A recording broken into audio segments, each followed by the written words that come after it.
എമ്പുരാൻ സിനിമയുമായി ബന്ധപ്പെട്ട് മോഹൻലാലിനും പൃഥ്വിരാജിനുമെതിരെ ഉയരുന്ന വിവാദങ്ങൾക്കു പിന്നാലെ ഇരുവർക്കും പിന്തുണ പ്രഖ്യാപിച്ച് ഫെഫ്ക.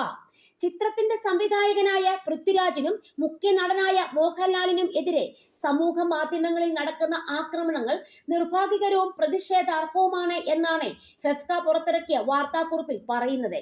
സിനിമയുടെ രൂപത്തെയും ഉള്ളടക്കത്തെയും വിട്ടുവീഴ്ചയില്ലാതെ വിമർശിക്കുന്നതിനെ ഞങ്ങൾ സ്വാഗതം ചെയ്യുന്നു.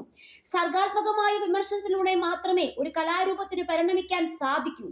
എന്നാൽ വിമർശനം വ്യക്തി അധിക്ഷേപവും ഭീഷണിയും ചാപ്പകുത്തലുമാവരുതെന്നാണ് കക്ഷി രാഷ്ട്രീയ മതഭേദമന്യേ എല്ലാവരോടും ഞങ്ങൾക്ക് പറയാനുള്ളത്.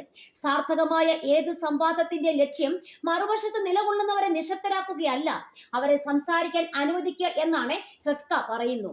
എമ്പുരാനിൽ പ്രവർത്തിച്ച എല്ലാ ചലച്ചിത്ര പ്രവർത്തകരെയും ചേർത്ത് നിർത്തുന്നു. ഉറക്കത്തിൽ സിംഹങ്ങളെ സ്വപ്നം കണ്ട വൃതനായ സാന്റിയാഗോ എന്ന ഹെമിംഗ്വേ കഥാപാത്രം പറയുന്നുണ്ട്, നിങ്ങൾക്കൊരാളെ നശിപ്പിക്കാൻ കഴിയും, പക്ഷെ അയാളെ തോൽപ്പിക്കാനാവില്ല.